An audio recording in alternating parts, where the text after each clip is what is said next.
Madame, Monsieur, bonsoir. Bienvenue à notre dernière édition de Métro News pour cette semaine. En titre, nouvelle flambée de violence dans la capitale. Des tirs nourris ont secoué le bas de Delma ce vendredi après-midi, tandis que plusieurs maisons ont été incendiées à Lalu. La panique gagne du terrain et l'exode massif des habitants se poursuit face à l'inaction des autorités. Alors que les bandits gagnent du terrain, des habitants de plusieurs quartiers de la capitale sont descendus dans les rues ce vendredi pour exiger des actions concrètes contre les gangs. Face à l'aggravation de la crise, ils promettent d'intensifier la mobilisation dans les prochains jours. Autre point qui domine l'actualité de ce vendredi, les funérailles nationales de Franck Etienne. Le géant de la littérature haïtienne a été inhumé ce vendredi à Pétionville. Familles et personnalités politiques et figures du monde artistique étaient présents pour lui rendre un dernier hommage.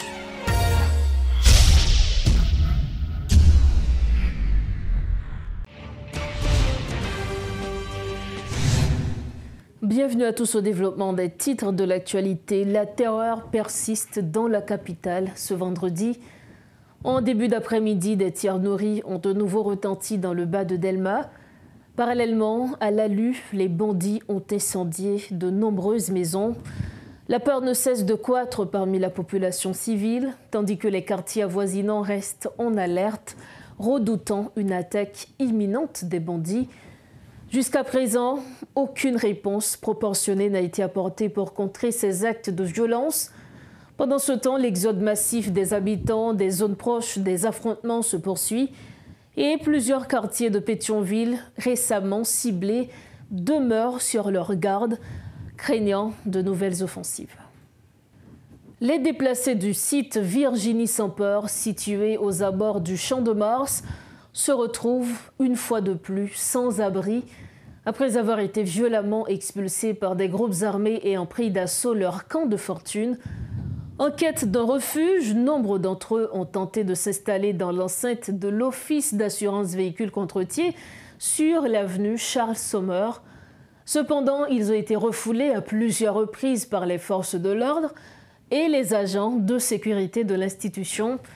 Ces familles, déjà contraintes à l'exil interne après avoir fui leur résidence, notamment à Carrefourfeuille, vivent un véritable calvaire errant sans solution durable.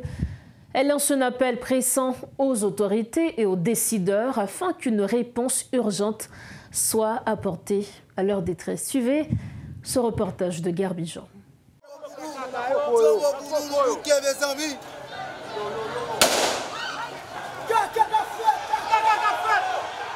Des tirs pour dissuader les déplacés de créer un nouveau camp à l'Office d'assurance de véhicules contre-tiers, au AVCT.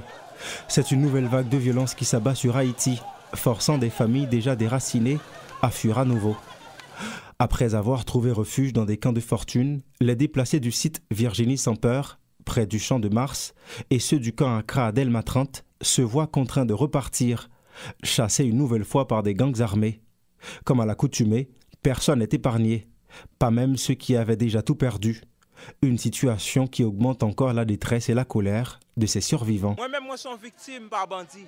Côté que bandit prend, il exécute un pied. Bon, normalement, forme de clair et si pour me sortir par voie légale. Parce que c'est la police qui ramasse dans la rue, qui fait tout parcours pour moi, qui cause moi là, après pouvoir mon Dieu. Parce que je dis à nos pays, côté l'État, il n'y a pas qu'on existence nous. Et nous obligés matin à nous décider de nous prendre la rue parce que nous n'avons pas demain pour nous rester. Et non seulement l'État n'a pas jamais viré, je regarde nous côté que l'État organisé, il mettait un ensemble de terroristes qui l'a pour terroriser nous, tuer nous les nous voulons, voler nos affaires nous, piller les affaires nous. En octobre 2022, l'Organisation internationale pour les migrations OIM recensait environ 96 000 déplacés internes en raison des violences. 2 ans plus tard, ce chiffre a explosé, dépassant le million, témoignant de l'ampleur inédite de la crise. Pour survivre, ces familles investissent écoles et bâtiments publics, paralysant certaines administrations de l'État. Cette occupation soulève des inquiétudes quant à l'avenir des dossiers et documents officiels qui y sont stockés. Mais pour les déplacés, l'urgence reste leur propre survie.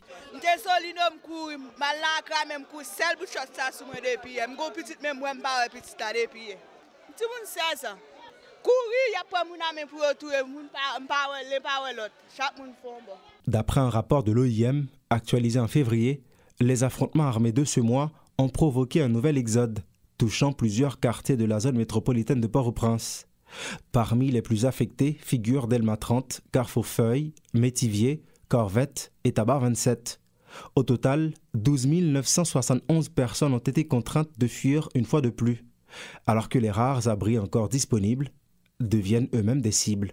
Alors, je me demande que, qui ça, Alexis mais qui n'a tête et prématuré, qui ça que l'a dit dans ça qui passe là? Alors, je ne connais pas, je me demande Alexis mais pour le du mot dans ça là, parce que normalement, c'est lui qui représente l'État exécutif là. Face à cette situation alarmante, les organisations humanitaires expriment leur profonde consternation. Elles exhortent les gangs à mettre fin à cette spirale de brutalité incontrôlée. Depuis le début de la crise, plus de 6 000 personnes ont perdu la vie, dont 2 000 à Delma, Port-au-Prince et Pétionville, ainsi que 4 100 à Kinskov. Malgré ces appels à un cessez-le-feu, la situation demeure inchangée, laissant des milliers de familles piégées dans un cycle infernal de fuite et d'insécurité. Des habitants de divers quartiers de Port-au-Prince ont gagné les rues ce vendredi pour dénoncer la montée de la violence des gangs de la capitale. Ces protestataires ont exigé des autorités des mesures concrètes pour contrer les exactions des gangs qui occasionnent l'augmentation du nombre des déplacés. Face au développement de l'action des gangs, ils envisagent d'intensifier ce mouvement de mobilisation dans les prochains jours. Suivez ce reportage signé Riti Fortuné et Direct Torchon. Les riverains de plusieurs quartiers de la région métropolitaine de Port-au-Prince étaient tout sauf paisibles ce vendredi. En effet, les bandits armés continuent leur progression dans plusieurs zones, contraignant leurs habitants à fuir sous les balles dans toutes les directions. Ce qui a contraint certains d'entre eux à gagner les rues de Port-au-Prince pour s'adresser aux autorités. Nous-mêmes en tant qu'association AGREP, nous dans l'arrière l'autre fois pour nous dire non, Minramo, ou vient pas qu'à la sécurité, je dis à nous, sous nos Minramo, il y a plus de zones, de l'endroit, des zones qui ont perdu. Mais nous venons là pendant le conseil des ministres pour nous dire pour prendre des décisions pressées, rapides. Ces déplacés qui s'abritent actuellement sur la route de Bourdon s'étaient donné rendez-vous devant la résidence présidentielle à Musso pour tenter de faire passer leur message. Entre sentiments de révolte et peur provoqués par les assauts brutaux et répétés des gangs, les protestataires se veulent clairs. Plus que 10 mois, c'est plus territoire perdu. Moun choisi de quitter la caillou. Moun tellement traite bandi faire quitter la caillou. Moun quand vous faites quitter la caillou. Moun Christianage quitter la caillou. Dans tout ce département géographique pays, c'est pour résoudre ça. La petite population haïtienne, levez camper pour nous dire que ça retire tête de tête pays parce qu'on va prendre bien. Un important dispositif sécuritaire était en place durant ce mouvement qui a eu quand même une incidence sur les principales activités. Les préoccupations ne varient pas d'un protestataire à l'autre. Tous réclament des mesures drastiques de l'État pour contrer l'offensive des gangs, sans quoi ils menacent d'intensifier leur mouvement de rue dans les prochains jours. Ça m'a demandé. Et pour moi, s'attendait à nous. Nous pas sous violence. Il y a famille. Il y a famille qui est petite. Il y a conseil, c'est mon nid. Mais pour que ça, il va faire un jeu pour nous. Nous pas sous violence. Nous pas le petit B. Si on pas attendre nous, tout ceci se fait dans un contexte d'augmentation du nombre des déplacés internes dans le pays du fait de l'insécurité. Selon les chiffres de l'OIM, plus d'1 million de personnes sont dans cette situation alarmante et beaucoup ont dû changer de refuge à plusieurs reprises.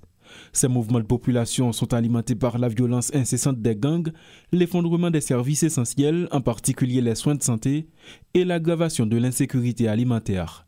La situation ne cesse d'empirer et les forces de l'ordre semblent dépassées. Toujours dans ce chapitre, la zone métropolitaine de Port-au-Prince est désormais presque entièrement sous l'emprise des gangs armés. Les récentes offensives criminelles démontrent leur volonté manifeste d'assiéger la capitale. Pendant ce temps, les luttes de pouvoir et les conflits internes paralysent les autorités, les empêchant d'apporter une réponse efficace à cette crise grandissante. Que reste-t-il à faire pour limiter les dégâts? Pour analyser la situation, nous recevons sur ce plateau le colonel Imler Rebu. Colonel Himmler Ebu, bonsoir, bienvenue sur le plateau de Metro News. Bonsoir madame, merci pour l'invitation. Nous avions échangé récemment sur la situation sécuritaire. Lorsque vous étiez sur le plateau, la semaine dernière, on parlait encore de Keskov, de Delma 19, de la menace de Delma 30. Mais aujourd'hui, Delma 30 est tombé aux mains des bandits. Et on parle même de Delma 32 ou même de Pétionville. Et malgré ces nouvelles violences, colonel, il y a l'ONU qui écarte encore toute possibilité d'envoyer des casques bleus en Haïti.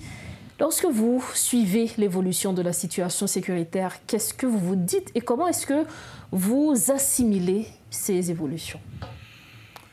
Bien, je reprends encore l'image de quelqu'un qui est malade aux yeux et on demande à un orthopédiste de résoudre le problème.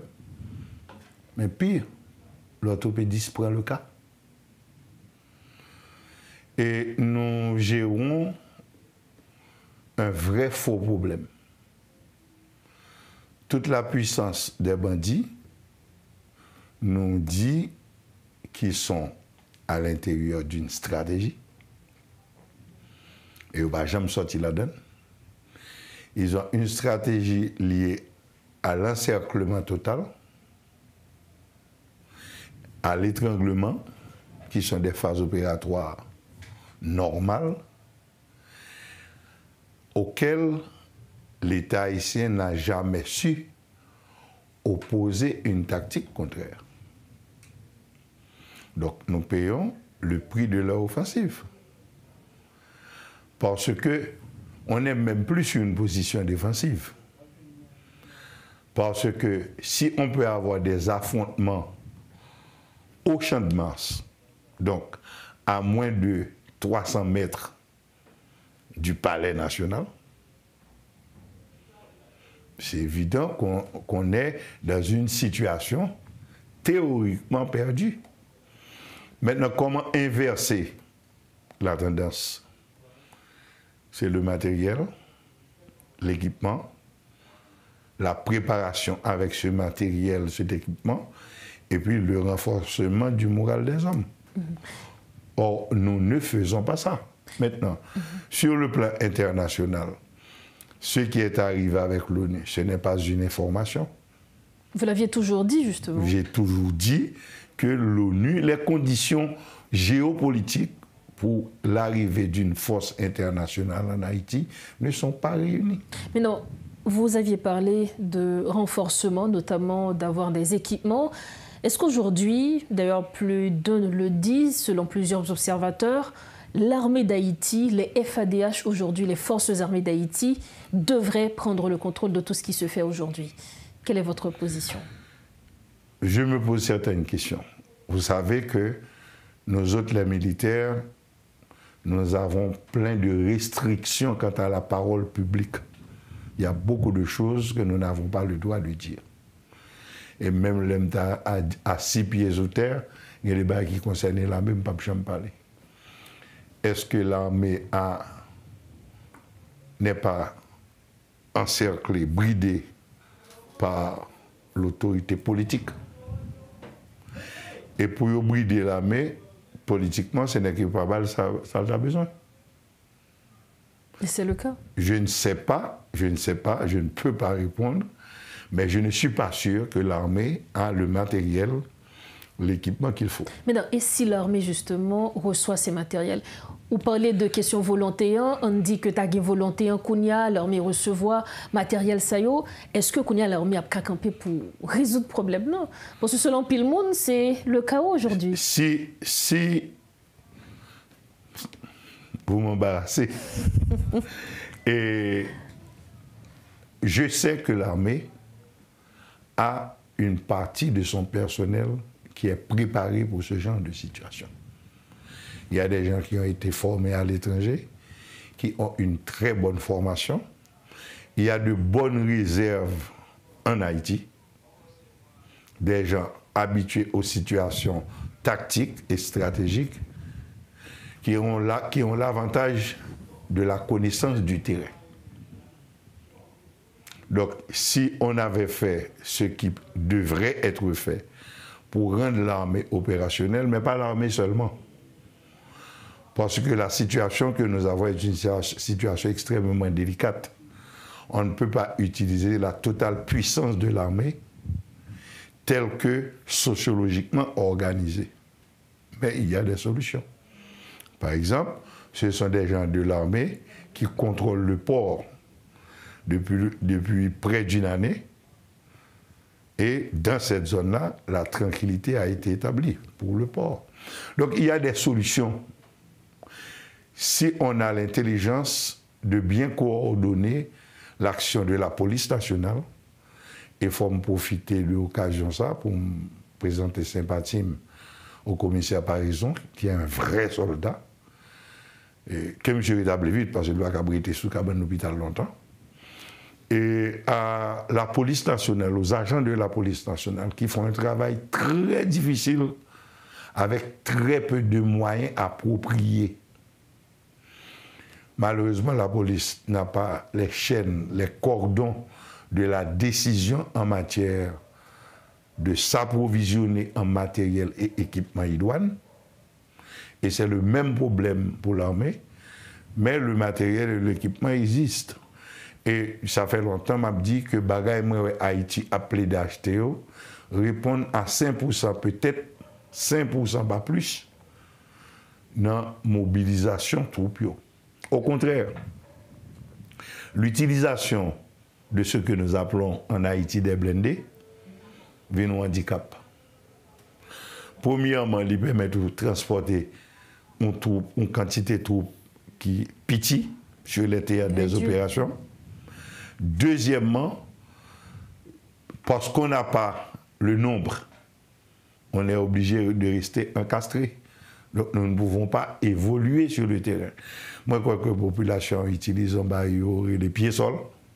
On ne fait pas la guerre cachée dans un véhicule, d'autant que le véhicule ne peut que permettre l'arrivée des troupes sur le terrain. Donc ce sont des choses qu'on peut corriger. Le matériel et l'équipement qu'il faut existent. Les moyens pour convoyer les troupes sur place, ça existe. L'adaptation à ces moyens-là, normalement, ne peut pas prendre plus d'une semaine. Et la tendance de subir en permanence l'offensive doit être inversée. C'est tout ce que je peux dire, je ne peux pas dire plus. Selon tout ce que vous venez de dire, justement, Pluto se demande est-ce qu'on peut encore avoir de l'espoir que ça pourrait aller mieux, ou du moins, est-ce que selon vous, on devrait accepter le fait qu'on ne puisse rien faire en ce moment? On attend le danger imminent, on attend le grand jour, on attend la suite des actions des bandes armées. Le 25 avril, après l'opération de la prestation de serment des membres du Conseil? Des membres du Conseil présidentiel au Palais national, on avait plein de solutions et l'avantage de l'offensive. On l'a perdu. On l'a perdu. Est-ce qu'aujourd'hui, nous pouvons récupérer la situation? Il me faudrait avoir une évaluation des troupes. Et ce qui manque, c'est une bonne coordination entre l'action de la police, l'action de l'armée et comment utiliser les étrangers qui sont là. Il y a beaucoup de choses qu'on pourrait faire s'il y avait quelqu'un qui savait comment coordonner les actions. Ce quelqu'un, est-ce qu'il pourrait être le directeur de la police, le commandant chef des armées? Ça ne peut pas être le directeur de la police. C'est ce qui leur manque. Il leur manque quelqu'un capable de coordonner l'action des trois troupes, par exemple. Quand il fallait faire l'opération de la prestation de serment des CPT au Palais national, j'ai travaillé avec une structure de renseignement national. J'ai travaillé avec le commandant en chef de l'armée, le commandant en chef de la police, et on a fait une approche, on a eu une approche stratégique, une distribution de tâches et une structure de supervision avec laquelle j'étais en contact en permanence pendant 6 jours, 2 jours et 2 nuits. il y a des actions que la police faisait ou bien que l'armée faisait à l'intérieur des tâches qui leur avaient été dévolues, qui étaient directement supervisées, surveillées par la structure de renseignement, ils ne savaient pas. Parce que quand vous lancez l'opération, il faut que quelqu'un fasse le monitoring. S'il y a de corrections pour vous porter en situation pour qu'Abgueta connaisse, parce que vous ne pouvez pas agir si vous n'entendez pas, si vous ne voyez pas. Et aujourd'hui, est-ce que vous êtes prêt encore à assumer ce rôle toutes les fois que les autorités le souhaitent, justement? J'ai failli. Quand on a vu la nomination de l'ex-DG Mario-André Sol, j'ai failli. Mais j'avais dit de manière très claire que je ne peux pas m'engager en plaisanterie. C'est une affaire sérieuse qui est là. Justement. Et c'est la vie de nombreuses personnes qui sont engagées. Bon, je ne sais pas pourquoi le CPT avait décidé de faire le moullasson, parce que j'ai le sentiment que, vous savez qu'au niveau du CPT, c'est Leslie Voltaire qui est directement responsable de toutes les décisions liées à la sécurité. Durant son mandat? Non, depuis le premier jour de l'existence du CPT, c'est son dossier. Pour descendre au Palais national, c'est lui qui m'a appelé, on a discuté, je suis descendu au Palais. C'est lui qui est responsable du dossier de la sécurité. Donc on peut incomber la responsabilité, on peut imputer la responsabilité par tout ce qui se passe. Tout le CPT est responsable, mais la personne responsable des questions de la sécurité, c'est Leslie Voltaire. Et le temps il a une belle blague avec Wendell, il dit on va aller le 7 mars, la guette ouvre une barrière. Quelque part, j'ai l'impression qu'il s'est mis dans la peau d'un général et qu'il a cherché à jouer le rôle vraiment, peut-être pour s'attirer la gloire de la chose. Donc, rapidement, concernant justement cette déclaration, est-ce que vous pensez que c'est comme ça a teasé, ça a dérangé, ça fait que les bandits puissent tout faire pour prouver le contraire de ce qu'il a dit? Mais c'est ce que la communication publique, dans ce moment précis, est une arme extrêmement importante. Et il faut toujours prendre le temps d'écouter l'adversaire. Parce que c'est à travers sa pensée qu'on peut prévoir ses actions et qu'on peut anticiper. Et le gouvernement, et je vais le dire carrément, Leslie Voltaire a pris la chose en blague. C'est qu'un coup, monsieur pensait brusquement qu'il va transformer tête de architecte en général. Et il a la totale responsabilité de ce qui arrive au pays. Parce qu'il avait en main les solutions. Il ne les a plus en main? C'est ce que vous nous dites? Non, quand on m'a appelé dernièrement, le Premier ministre m'a appelé. Je lui ai dit, très bien, je peux m'engager, mais je dois discuter avec le CPT. J'ai eu une réunion avec le CPT de plus d'1 heure de temps. On est arrivé à une conclusion pour une réunion de planification. Ça n'a jamais été fait. Donc ils ont leur raison. Ils ont leur raison. Et c'est des gens qui comprennent, qui ont géré un bagage qui n'est pas dans le domaine compétentiel. Et tant qu'on a, par exemple, l'arrivée de Mario-André Sol, c'est ce qu'on appelle une bonne acquisition. Une lueur d'espoir, même la population. Une bonne acquisition, une bonne acquisition. Pas qu'un côté, je suis capable d'engager pour ne pas engager Mario. Mais il se trouve qu'une rondelle ne fait pas le prétend. C'est même genre. Si je dis d'avoir la responsabilité, ça, pourquoi je ne pas réussi? Donc c'est une équipe, c'est toute une équipe. C'est toute une équipe. Ça fait près de 4 ans que je dis la même chose. C'est une équipe multidisciplinaire parce qu'il y a beaucoup d'aspects de la confrontation armée que un seul monde ne peut pas gérer. C'est pourquoi au niveau d'un état-major, on a plus de 7 personnes. Parce que chaque son branche spécialisée. Par exemple, la personne qui décide de la stratégie n'est pas celle qui décide de la tactique.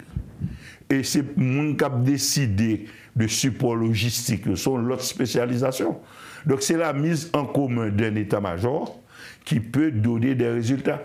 Il se trouve que jusqu'à présent, je suis obligé de le dire, de le reconnaître, les bandits n'ont jamais commis une seule faute en matière stratégique, en matière tactique. La seule chose qu'ils ont faite que je n'ai pas compris, mais fondamentalement international, c'est la terreur qui a organisé ce monde. Parce que la crise haïtienne a des éléments internes, mais des éléments extérieurs à Haïti aussi qu'il faut savoir comprendre et maîtriser. Or, tant qu'on ne maîtrise pas ces éléments extérieurs, on peut faire des mouvements internes. Ça va peut-être ralentir la vivacité de l'action des bandits, mais pas résoudre le problème.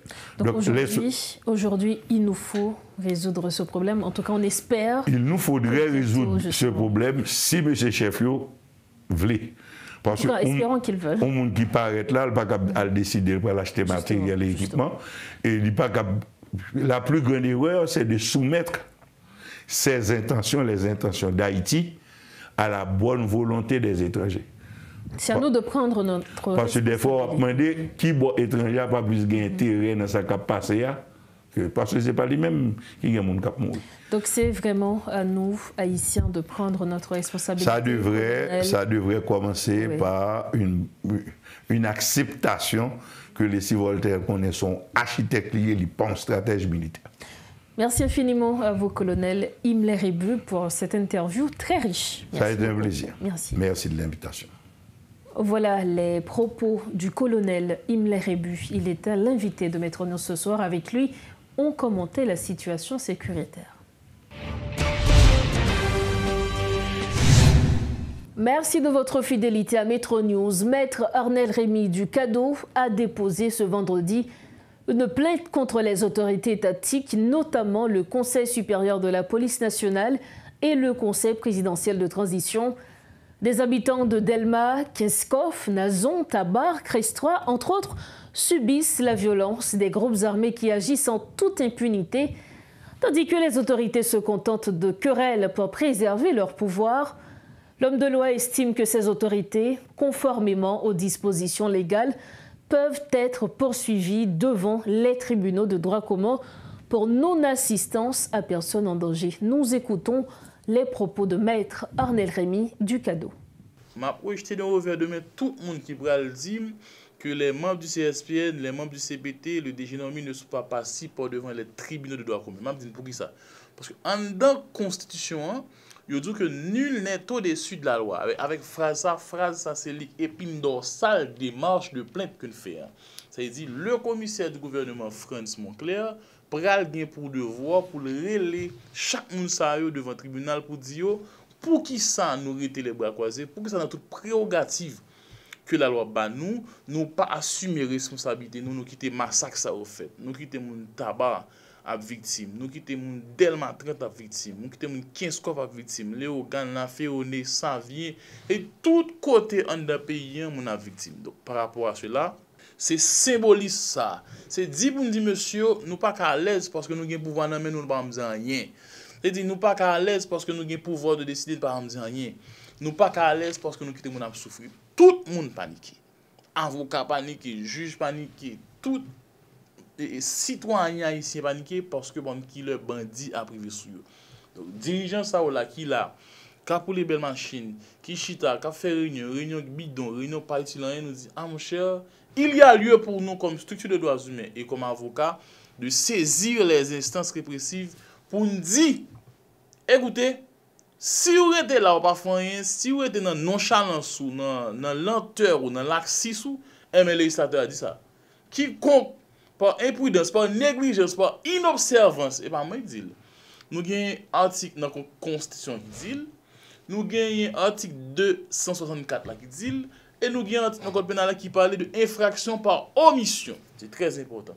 C'est-à-dire, ou pas obligé participer activement dans la perpétration d'infraction, mais le fait qu'on ait les bras croisés, ou quitter tout homicide soit fait, ou quitter toute exaction soit faite, eh bien, je dis à nous dit, écoutez, eh bien, nous pas l'autre recours que saisir la justice pour au moins, la justice qu'on insérer les membres CPT, la justice qu'on insérer les membres CSPN, la justice qu'on insérer les ministres justice, la justice qu'on insérer les directeurs généraux de la police, la justice qu'on insérer les secrétaires d'État à la sécurité publique, là, je pense, moun yo ka soukeko, qui ça ne voulait par image que nous voyons à travers plein ça, c'est dit pour nous dire, nous sous pouvoir, nous pas pris rien.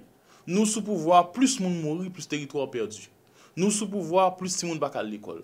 nous sous pouvoir plus école fermée, nous sous pouvoir c'est ça qui a plus gang. Et mais jodi comme monde qui dans société civile là, nous dit faut lever camper pour accompagner la population, pour faire cette diligence ressentie que à n'importe moment que sous pouvoir, que pas sous pouvoir encore, yo ka paraître par devant tribunal. Et nous espérons que le commissaire gouvernement pas prend pression dans mes dirigeants parce que ou ka marquer l'histoire là que ou même comme chef de la poursuite pénale ou dégage ou fait ça la loi dit.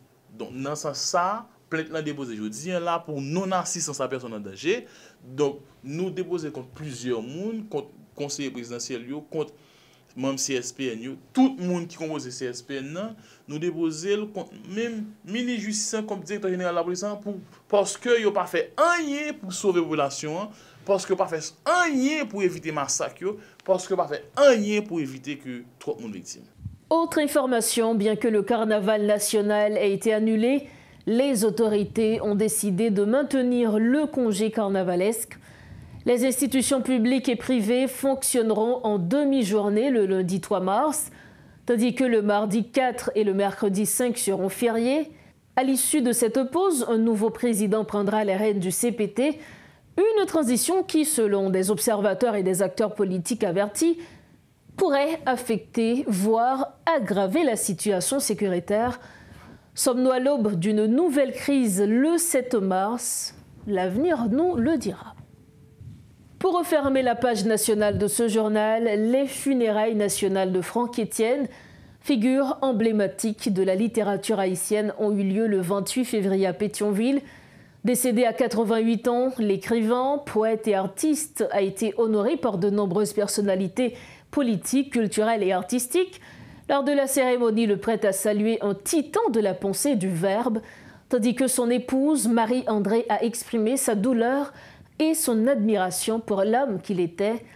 La veille, une cérémonie d'hommage avait réuni des écrivains et artistes pour célébrer son héritage.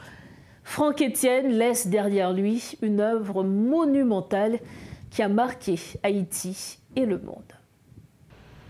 Frères et sœurs, aujourd'hui, la terre d'Haïti, cette mère blessée mais invaincue, recueille en son sein un fils immense, un titan de la pensée et du verbe, un architecte du rêve, Franck Etienne, qui laisse derrière lui un souffle, un cri qui jamais ne s'éteindra. Quand on parle de Franck Etienne, le premier mot qui vient à l'esprit, c'est géant. Dans le paysage littéraire, il est un massif à lui seul, avec une œuvre prolifique et vertigineuse. Sa production littéraire, forte d'une 60aine de titres, témoigne d'une créativité inépuisable et d'un engagement sans faille. Elle s'impose à l'admiration des connaisseurs du monde entier, disséquée et analysée dans les départements de lettres des plus grandes universités. Depuis des décennies, Franck Etienne était un prétendant légitime au prix Nobel de littérature. Franck Etienne est aussi l'homme qui a dit non. Non à la dictature, non aux injustices de toutes sortes, non à l'étouffement de la pensée